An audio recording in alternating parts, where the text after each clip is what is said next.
गंवार पति आज के दौर के लड़के और लड़कियों के लिए एक बहुत ही खूबसूरत कहानी। दोस्तों, अगर आपको आज की कहानी अच्छी लगे तो वीडियो को लाइक ज़रूर कीजिए और चैनल को सब्सक्राइब ज़रूर कीजिए। तो आइए सुनते हैं आज की कहानी। एक लड़की की शादी उसकी मर्जी के खिलाफ एक सीधे साधे लड़के से की जाती है, जिसके घर में एक माँ के अलावा और कोई नहीं है। दहेज में लड़के को बहुत सारे उपहार और पैसे मिले होते हैं। लड़की किसी और लड़के से बेहद प्यार करती थी और लड़का भी। अब शादी होकर लड़की अपने ससुराल तो आ गई। रात के 9 बज रहे थे। लड़का खाना लेकर कमरे में पहुंचा और बोला कि खाना खा लीजिए। तभी दुल्हन अपने पति से सवाल पूछती है। एक पत्नी की मर्जी के बिना पति उसे हाथ लगाए तो उसे बलात्कार कहते हैं या हक। पति कहता है, आपको इतनी दूर सोचने की ज़रूरत नहीं है, हम सिर्फ आपको शुभरात्रि कहने आए थे। और ये कहकर वह कमरे से निकल जाता है। लड़की मन मार कर ही रह जाती है, क्योंकि लड़की चाहती थी कि झगड़ा हो ताकि मैं इस गंवार से पीछा छुड़ा सकूं। तो दुल्हन थी मगर घर का कोई भी काम नहीं करती। दिन भर ऑनलाइन ही रहती, ना जाने किस किस से बातें करती रहती। मगर उधर लड़के की माँ बिना शिकायत के दिन भर चूल्हा चौका से लेकर घर का सारा काम करती, मगर हर पल अपने होठों पर मुस्कुराहट लेकर फिरती। लड़का एक कंपनी में छोटा सा मुलाजिम है और बेहद ही मेहनती और ईमानदार है। करीब महीने बीत गए मगर पति पत्नी अब तक साथ नहीं सोए। वैसे लड़का बहुत ही शांत स्वभाव वाला था, इसलिए वह ज़्यादा बातें नहीं करता था।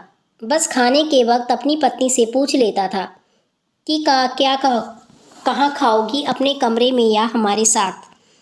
और सोने से पहले डायरी लिखने की आदत थी, जो वह रोज़ रात को लिखता था। एक लड़की के पास एक स्कूटी थी। वह हर रोज़ बाहर जाती थी, पति के ऑफिस जाने के बाद और पति के वापस लौटते ही आ जाती थी। छुट्टी का दिन था और लड़का भी घर पर ही था। तो लड़की ने अच्छे भले खाने को गंदा कहकर माँ को अपशब्द बोल के खाना फेंक देती है, मगर वह शांत रहने वाला उसका पति अपनी पत्नी पर हाथ उठा देता है। मगर माँ अपने बेटे को बहुत डांटती है। लड़की को बहाना चाहिए था झगड़ा करने का, जो उसे मिल गया था। वह पैर पटकती हुई स्कूटी लेकर निकल पड़ती है। लड़की जो रोज़ घर से बाहर जाती थी, वह अपने प्यार से मिलने जाती थी। लड़की भले ही टूट कर चाहती थी उस लड़के को, मगर उसे पता था कि हर लड़की की एक हद होती है जिसे इज्जत कहते हैं। वह उसे बचाए रखी थी। इधर लड़की अपने प्यार के पास पहुंचकर कहती है, अब तो एक पल कर लिए भी मुझे उस घर में नहीं रहना। मुझे ही आज ही उस गंवार ने आज ही मुझ पर हाथ उठाकर अच्छा नहीं किया। लड़का, अरे तुमसे तो मैं कब से कहता हूँ कि भाग चलो मेरे साथ कहीं दूर, मगर तुम हो कि आजकल लगी रहती हो। लड़की, शादी के दिन मैं आई थी तो तुम्हारे पास, तुमने ही लौटा दिया मुझे। लड़का, खाली हाथ कहाँ भागोगे, तुम ही बोलो। मैंने तो कहा था कि कुछ पैसे और गहने साथ ले लो, पर तुम खाली हाथ आई थी। आखिर कितनी दूर तक हम खाली हाथ जाते। नई जिंदगी नए सिरे से शुरू करने के लिए पैसे तो चाहिए होते हैं ना। लड़की, तुम्हारे पास मेरे प्यार के बारे में जानकर घर वालों ने बैंक पासबुक, एटीएम और मेरे गहने तक रख दिए थे, तो मैं क्या लाती अपने साथ। हम दोनों मेहनत करके भी तो कमा सकते हैं। लड़का, चालाक इंसान पहले से सोचता है और फिर काम करता है। खाली हाथ भागते तो यह इश्क का भूत 2-4 दिन में ही उतर जाता। और जब भी तुम्हें छूना चाहता हूँ, तुम्हारे बहुत ही नखरे, तुम्हारे बस कहती हो शादी के बाद। लड़की, हाँ, शादी के बाद ही अच्छा होता है ये सब, और सब तुम्हारा तो मैं आज भी एक कुंवारी लड़की हूँ। शादी करके भी आज तक उस गंवार के साथ सो ना सकी, क्योंकि तुम्हें ही अपना पति मान चुकी हूँ। बस तुम्हारे नाम का सिंदूर लगाना बाकी है, बस वह लगा दो। सब कुछ तुम अपनी मर्जी से करना। लड़का कहता है, ठीक है, मैं तैयार हूँ, मगर इस बार कुछ पैसे लेकर ज़रूर आना। यह मत सोचना कि हम दौलत से प्यार करते हैं। हम सिर्फ आपसे प्यार करते हैं, बस कुछ छोटे मोटे बिजनेस के लिए पैसे चाहिए। लड़की कहती है, उस गंवार के पास कहाँ है पैसा? मेरे बाप से 3 लाख रुपया और मारुति कार ली है, बस कुछ गहने हैं, वह लेकर आ जाऊंगी आज। लड़का लड़की को होटल का पता देकर चला जाता है। लड़की घर आकर फिर से लड़ाई करती है, मगर अफसोस वह अकेली चिल्लाती रहती है, उसे लड़ने वाला कोई नहीं था। रात 8 बजे लड़के का मैसेज आता है व्हाट्सएप पर कि कब आ रही हो। लड़की जवाब देती है, सब्र करो, कोई सोया नहीं है, मैं 12 बजे से पहले पहुंच जाऊंगी, क्योंकि यहाँ तुम्हारे बिना मेरी सांसें घुटती हैं। लड़का, ओके, जल्दी आना, मैं होटल के बाहर तुम्हारा खड़ा रहूँगा, बाय। लड़की अपने पति को बोल देती है, मुझे खाना नहीं खाना, मैंने बाहर खा लिया है, इसलिए मुझे परेशान ना करें। इतना कहकर दरवाज़ा बंद करके आती है। तभी पति बोलता है कि वह अलमारी में मेरी डायरी दे दो, फिर बंद करना दरवाज़ा, हम परेशान नहीं करेंगे। लड़की दरवाज़ा खोले बिना ही चाबियाँ दो अलमारी की। लड़का कहता है, तुम्हारे बिस्तर के पैरों तले है चाबी। मगर लड़की दरवाज़ा नहीं खोलती, बल्कि ज़ोर ज़ोर से गाना सुनने लगती है। बाहर पति कुछ देर दरवाज़ा पीटता रहता है और फिर हार कर लौट जाता है। लड़की ने बड़े ज़ोर ज़ोर से गाने चला रखे थे। फिर वह अलमारी खोल कर देखती है, जो उसने पहली बार खोली थी, क्योंकि वह अपना सामान अलग अलमारी में रखती थी। अलमारी खोलते ही हैरान रह गई। अलमारी में उसके पास उसके अपने पासबुक और एटीएम कार्ड थे, जो उसके घर वालों ने छीन कर रखे थे। खोल कर चेक किया तो उसमें वह पैसे भी ऐड थे, जो दहेज में लड़के को मिले थे, और बहुत सारे गहने भी, जो एक पेपर के साथ थे, और उसकी वसीयत लड़की के नाम थी। लड़की बेहद हैरान और परेशान हो गई। फिर उसकी नज़र उस डायरी पर पड़ती है और वह जल्दी से डायरी निकालकर पढ़ने लगती है। लिखा था, तुम्हारे पापा ने एक दिन मेरी माँ की जान बचाई थी, अपना खून देकर। अपनी माँ से बेहद प्यार करता हूँ, इसलिए मैंने झुककर आपके पापा को प्रणाम करके कहा कि आपका ये अनमोल एहसान मैं कभी नहीं भूलूँगा। कुछ दिन बाद आपके पापा हमारे घर आए, हमारे और आपके रिश्ते की बात लेकर, मगर उन्होंने आपकी हर बात बताई हमें कि आप एक लड़के से बेहद प्यार करती हो। आपके पापा आपकी खुशी चाहते थे, इसलिए वह पहले लड़के को जानना चाहते थे। आखिर आप अपने पापा की प्रिंसेस जो थी, और हर बार अपनी प्रिंसेस के लिए एक अच्छा ईमानदार प्रिंस चाहता है।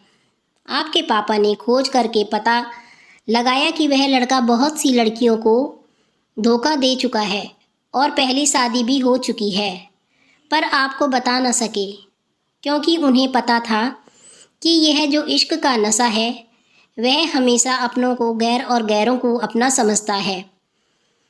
एक बाप के मुंह से एक बेटी की कहानी सुनकर मैं अचंभित हो गया। हर बाप यहाँ तक शायद ही सोचे।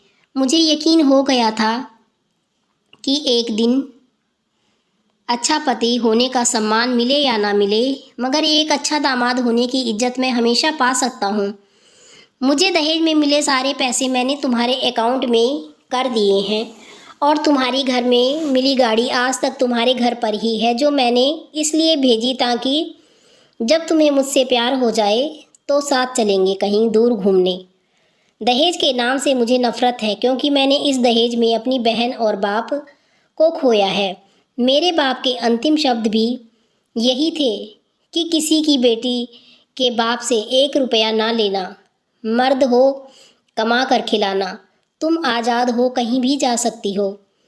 डायरी के बीच के पन्नों पर तलाक के पेपर हैं, जहाँ पर मैंने पहले ही साइन कर दिया है।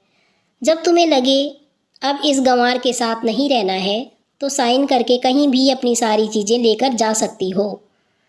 लड़की हैरान थी, परेशान थी, ना चाहते हुए भी गंवार के शब्दों ने दिल को छू लिया।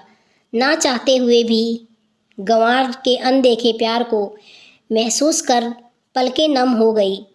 आगे लिखा था, मैंने तुम्हें इसलिए मारा क्योंकि आपने मेरी माँ को गाली दी, और जो बेटा खुद के आगे माँ की बेइज्जती होते हुए सहन कर जाए वह बेटा ही कैसा। कल आपके भी बच्चे होंगे, चाहे किसी के भी साथ। अगर आपके बच्चे भी आपको ऐसा करेंगे तब आपको महसूस होगा कि माँ की महानता और प्यार। आपको दुल्हन बनाकर हम सफ़र बनाने लाया हूँ, ज़बरदस्ती करने नहीं। जब प्यार हो जाए तो भरपूर वसूल कर लूँगा आपसे। आपकी हर गुस्ताखी का बदला हम शिद्दत से लेंगे। हम आपसे, अगर आप मेरी हुई तो, बेपनाह मोहब्बत करके किसी और की हुई तो। आपके हक में दुआएं मांग के लड़की का फ़ोन बज रहा था, जो वाइब्रेशन मोड पर था। लड़की अब दुल्हन बन चुकी थी। पलकों से आंसू गिर रहे थे।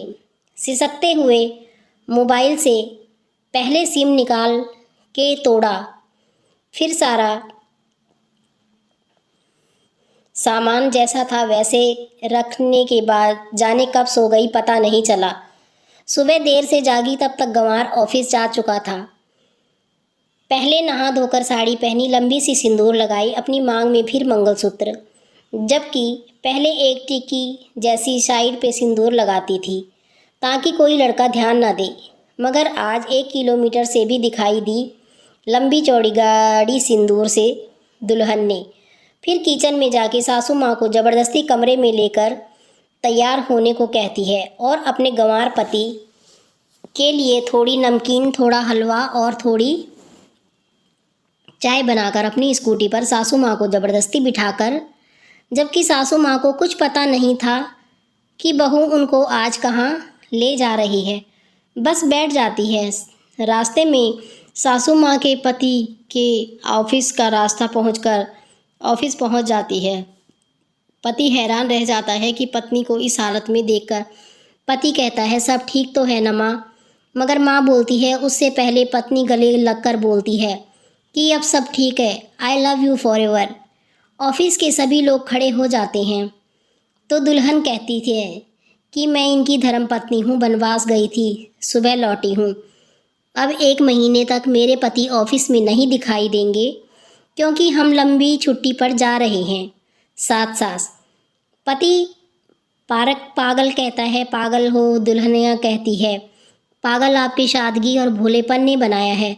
सभी लोग तालियां बजाते हैं और दुल्हन फिर से लिपट जाती है अपने गंवार पति से, जहाँ से वह कभी भी छूटना नहीं चाहती। बड़े कड़े फैसले होते हैं कभी कभी हमारे अपनों के, मगर हम समझ नहीं पाते कि हमारे अपने हमारी फ़िक्र खुद से ज़्यादा क्यों करते हैं। माँ बाप के फैसलों का सम्मान करना चाहिए, क्योंकि माँ बाप ही ऐसे 2 शख्स हैं जो इस दुनियादारी से भी ज़्यादा हमसे प्यार करते हैं और हमारी भलाई चाहते हैं। कभी भी अपने माँ बाप के फैसलों पर संदेह नहीं करना चाहिए, क्योंकि वह हमारे लिए कभी गलत नहीं सोच सकते। दोस्तों, अगर आपको कहानी पसंद आई हो तो लाइक ज़रूर कीजिए वीडियो को, और कमेंट में ज़रूर बताइए कि आपको कहानी कैसी लगी, और चैनल को सब्सक्राइब ज़रूर कीजिए। आगे भी आपके लिए ऐसी अच्छी अच्छी कहानियाँ लाते रहेंगे। धन्यवाद।